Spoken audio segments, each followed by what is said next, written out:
ሰሚት 72 ላይ ይህን የመሰለ አፓርትመንት አጠናቆ አቅሙን ያስመሰከረው ጎልደን ፓላስ ሪል ስቴት አሁን ደግሞ 22 ጎላጉል ፊት ለፊት ይህን የመሰለ አፓርትመንት መስራት ጀምሮ በ6 ወር ጊዜ ውስጥ እዚህ ደርሷል። በ750 ሺህ ብር ቅድመ ክፍያ እዚህ ዘመናዊ ህንፃ ላይ የቤት ባለቤት ይሁኑ። አፓርትመንታችን በውስጡ የከርሰ ምድር ውሃ መጠባበቂያ ጀነሬተር፣ ለሁሉም ቤቶች በቂ የመኪና መቆሚያ፣ 7 ሊፍቶች፣ 2 የመኪና ሊፍቶችን ጨምሮ ጂም እና ስፓ፣ መዋኛ፣ የልጆች መጫወቻ፣ ቴራስን ያካተተ ሲሆን አሁን 10% ብቻ ከፍለው ይህንን ምቾት የራስዎት ያድርጉ። ከዚህም በተጨማሪ ሰሚት 72 ላይ 100% የተጠናቀቁ ካርታ ያላቸው ቤቶችን በ20% ቅድሚያ ክፍያ እየሸጥን እንገኛለን። ለተጨማሪ ማብራሪያ ከታች በሚገኙ ስልኮች ይደውሉልን። ጎልደን ፓላስ ሪል ስቴት።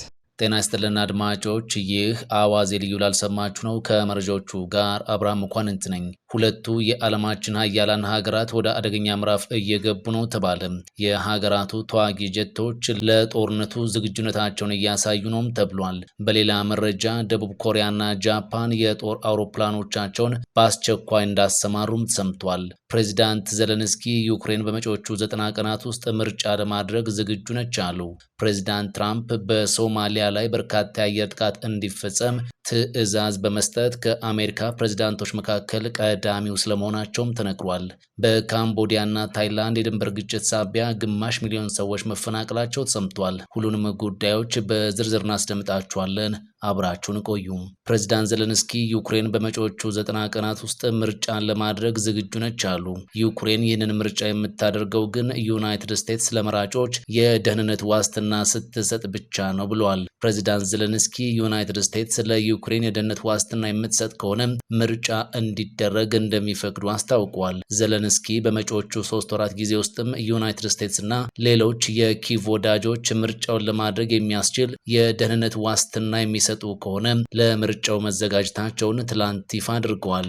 ዩክሬን አሁንም በጦርነት ውስጥ የምትገኝ በየቀኑም የሚሳኤል ጥቃቶች የደረሱባት ቢሆንም ከአሜሪካና ከአውሮፓ ሀገራት ለመራጮች የጸጥታ ዋስትና የሚሰጥ ከሆነ በመጪዎቹ 2 እና 3 ወራት ጊዜ ውስጥ ምርጫው ይደረጋል ብለዋል። የፕሬዝዳንት ዘለንስኪ የስልጣን ዘመን ባለፈው ዓመት ያበቃ ቢሆንም በጦርነቱ ምክንያት አስቻይ ሁኔታ ስለሌለ ምርጫ ማድረግ አልቻለም።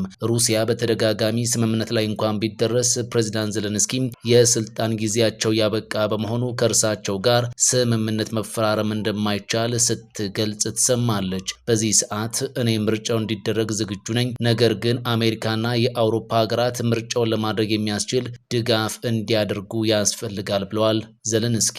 ይህ ከሆነ ዩክሬን በቀጣዮቹ 60 እና 90 ቀናት ውስጥ ምርጫውን ለማድረግ ዝግጁ ትሆናለች ብለዋል። ዘለንስኪ ይህንን የተናገሩት ፕሬዝዳንት ትራምፕ ከፖለቲኮ ጋር በነበራቸው ቆይታ ዘለንስኪ ጦርነቱን ምርጫ እንዳይደረግ እንደ ሰበብ እየተጠቀሙበት ነው የሚል አስተያየት ከሰጡ በኋላ ነው። ዘለንስኪን ጨምሮ ሌሎች ባለስልጣናትም የሩሲያ የአየር ጥቃት በቀጠለበት በሚሊዮን የሚቆጠሩ ወታደሮች በጦር ግንባር ባሉበት እንዲሁም ሚሊዮኖች በተፈናቀሉበት ሁኔታ ምርጫን ማድረግ እንደማይቻል ነው የሚያምኑት። ከዚህ ውጪ 1/5 የሚሆነው የዩክሬን ግዛት በሩሲያ በተያዘበት ወቅት እንዴት ተደርጎ ምርጫውን ማድረግ ይቻላል የሚል መከራከሪያንም ያቀርባሉ በዩክሬን በኩል ያሉ ባለስልጣናት። በዩክሬን ሕግ በጦርነት ጊዜ ምርጫ እንዲከናወን አይፈቀድም። ዘለንስኪ ከ2019 አንስቶ በስልጣኑ ላይ ይገኛሉ። በካምቦዲያና ታይላንድ የድንበር ግጭት ሳቢያ ግማሽ ሚሊዮን ሰዎች መፈናቀላቸው ተነገረ። 3ኛ ቀኑን ባስቆጠረው የድንበር ግጭት ምክንያት እስካሁን 13 ሰዎች ሲገደሉ ከ500 ሺህ በላይ ሰዎች ደግሞ እንዲፈናቀሉ ማድረጉ ሲሰማ ግጭቱም ወደ 5 ግዛቶች እየተስፋፋ ነው ተብሏል። ሁለቱም ሀገራት ለ100 ዓመታት ለሚጠጋ ጊዜ በድንበር ላይ ውዝግብ ውስጥ መቆየታቸው የሚታወስ ሲሆን አዲሱ ግጭት ከተቀሰቀሰ ግን ዛሬ 3ኛ ቀን ሆኖታል። አንድ የታይላንድ ወታደር እንዲሁም የካምቦዲያን ንጹሃን ጨምሮ እስካሁን የ13 ሰዎች ሕይወት ጠፍቷል። በድንበር አካባቢ የነበሩና ቁጥራቸውም ከ500 ሺህ በላይ የሚሆኑ ሰዎች ከስፍራው ለቀው መውጣታቸውም ተሰምቷል። ድንበሩ በተዋጊ ጀቶች፣ ታንኮችና ድሮኖች እንቅስቃሴ ተሞልቷል መባሉን አልጀዚራ ዘግቧል። የደቡብ ምስራቅ ኤዥያ ተጎራባቾቹ ሀገራት በቀኝ ግዛት ዘመን በተካለለው ግዛት ምክንያት ግጭት ውስጥ በማሳለፍ በርካታ ዓመታትን አስቆጥሯል። የዚህ ሳምንቱ ግጭት ግን ሀገራቱ ባለፈው ሐምሌ ወደ ጦርነት ገብተው ለ5 ቀናት ያህል ከተዋጉ በኋላ የተቀሰቀሰ አዲስ ግጭት ነው። የሐምሌው ወር ግጭት በደርዘን ለሚቆጠሩ ሰዎች ሞትና ከ300 ሺህ በላይ ለሚሆኑት ደግሞ ከቀያቸው መፈናቀል ምክንያት እንደነበርም ይታወሳል። የአሁኑን ግጭት ዳግም እንዲያገረሽ በማድረግ ረገድ ሁለቱም ሀገራት እርስ በርስ እየተካሰሱ ነው። ካምቦዲያ በየትኛውም ሰዓት ግጭቱን ለማስቆም ለንግግር ዝግጁ እንደሆነች ይፋ አድርጋለች። የሐምሌውን ወር ግጭት በተኩስ አቁም ስምምነት እንዲገታ ያደረገችው አሜሪካ ዳግም ያገረሸው የሁለቱ ሀገራት ግጭት እንዳሳሰባትም አስታውቃለች። ሁለቱ የዓለማችን ሀያላን ሀገራት ወደ አደገኛ ምዕራፍ እየገቡ ነው ተባለ። የሀገራቱ ተዋጊ ጀቶች ለጦርነቱ ዝግጁነታቸውን እያሳዩ ነው ተብሏል። ጃፓንና ቻይና ታይዋንን በሚመለከት ባለፉት ሳምንታት ወደ ውጥረት አምርተው እንደሰነበቱ ይታወቃል። ቅዳሜ ዕለት ቻይና በጃፓን ኦኪናባ ደሴት አቅራቢያ ወታደራዊ ልምምድ ማድረጓ ታውቋል። በዚሁ ወታደራዊ ልምምዱ ላይ የታየው ኤርክራፍት ተሸካሚ 100 የሚሆኑ ተዋጊ ጀቶች በአንድ ቀን ብቻ መነሳት እንዲችሉ የሚያደርግ እንደሆነም ተዘግቧል። እናም ይህ የቅዳሜው የቻይና ሁኔታ ወታደራዊ ልምምድ ብቻ ሳይሆን ኃይል የማሳያ ተግባር ነበርም ተብሏል። በምላሹም ጃፓን የቻይናን እንቅስቃሴ የሚከታተሉ የጦር አውሮፕላኖችን አሰማርታ እንደነበር ፈርስት ፖስት ዘግቧል። ይህንን ተከትሎም ነገሮች እንዲባባሱ እንዳደረገውም ተመላክቷል።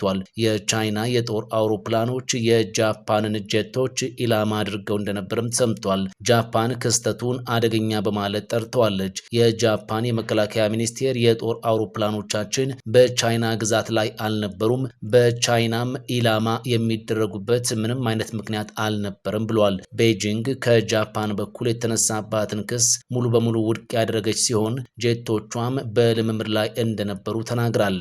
ልምምዱም ዓለም አቀፍ ሕግን የተከተለ እንደነበር በመግለጽ ቤጂንግ አክላም የጃፓን የጦር ጀቶች ያለ አንዳች ፍቃድ በቻይና የልምምድ ስፍራ ላይ መግባታቸውን አንስታለች። ቻይናና ጃፓን በታይዋን ላይ ካላቸው አቋም ባለፈም በሲንካኩ ደሴት ላይ በይገባኛል ጥያቄም ይካሰሳሉ። የሲንካኩ ደሴት በዚህ ሰዓት በጃፓን ቁጥጥር ስር የሚገኝ ቢሆንም ቻይና የይገባኛል ጥያቄ የምታነሳበት ሲሆን በራሷ ስያሜ ዲአኦዩ ደሴት እያለችም ትጠራዋለች።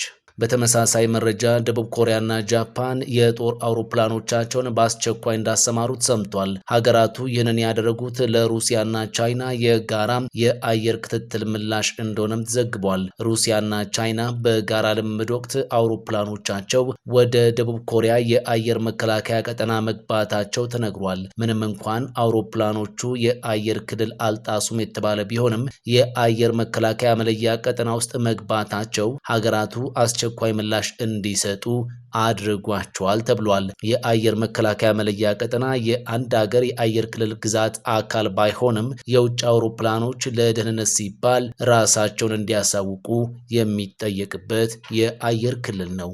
ፕሬዚዳንት ትራምፕ በሶማሊያ ላይ በርካታ የአየር ጥቃት እንዲፈጸም በማድረግ ከአሜሪካ ፕሬዚዳንቶች መካከል ቀዳሚው ናቸው ተባለ።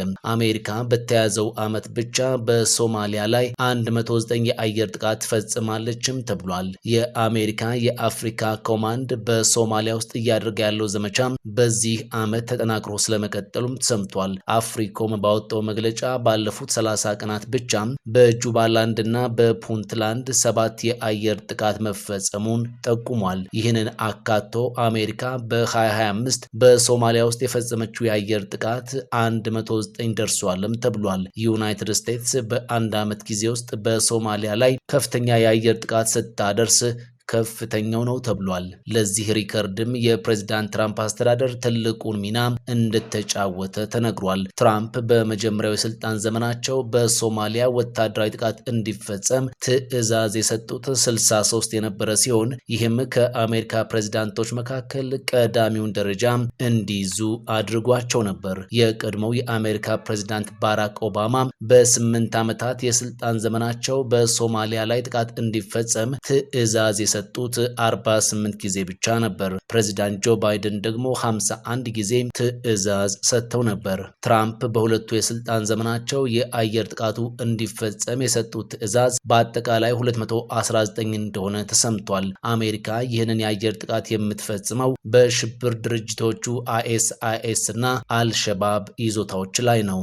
ሰሚት 72 ላይ ይህን የመሰለ አፓርትመንት አጠናቆ አቅሙን ያስመሰከረው ጎልደን ፓላስ ሪል ስቴት አሁን ደግሞ 22 ጎላጉል ፊት ለፊት ይህን የመሰለ አፓርትመንት መስራት ጀምሮ በ6 ወር ጊዜ ውስጥ እዚህ ደርሷል። በ750 ሺህ ብር ቅድመ ክፍያ እዚህ ዘመናዊ ህንፃ ላይ የቤት ባለቤት ይሁኑ። አፓርትመንታችን በውስጡ የከርሰ ምድር ውሃ መጠባበቂያ ጀነሬተር፣ ለሁሉም ቤቶች በቂ የመኪና መቆሚያ፣ 7 ሊፍቶች፣ 2 የመኪና ሊፍቶችን ጨምሮ ጂም እና ስፓ፣ መዋኛ፣ የልጆች መጫወቻ፣ ቴራስን ያካተተ ሲሆን አሁን 10 በመቶ ብቻ ከፍለው ይህንን ምቾት የራስዎት ያድርጉ። ከዚህም በተጨማሪ ሰሚት 72 ላይ 100% የተጠናቀቁ ካርታ ያላቸው ቤቶችን በ20% ቅድሚያ ክፍያ እየሸጥን እንገኛለን። ለተጨማሪ ማብራሪያ ከታች በሚገኙ ስልኮች ይደውሉልን። ጎልደን ፓላስ ሪል ስቴት። ፈጣን ያልተሰሙ መረጃዎችንና ትኩስ የኪነ ጥበብ ዜናዎችን ለማግኘት የቁም ነገር ሚዲያ የዩቲዩብ ቻናልን በመቀላቀል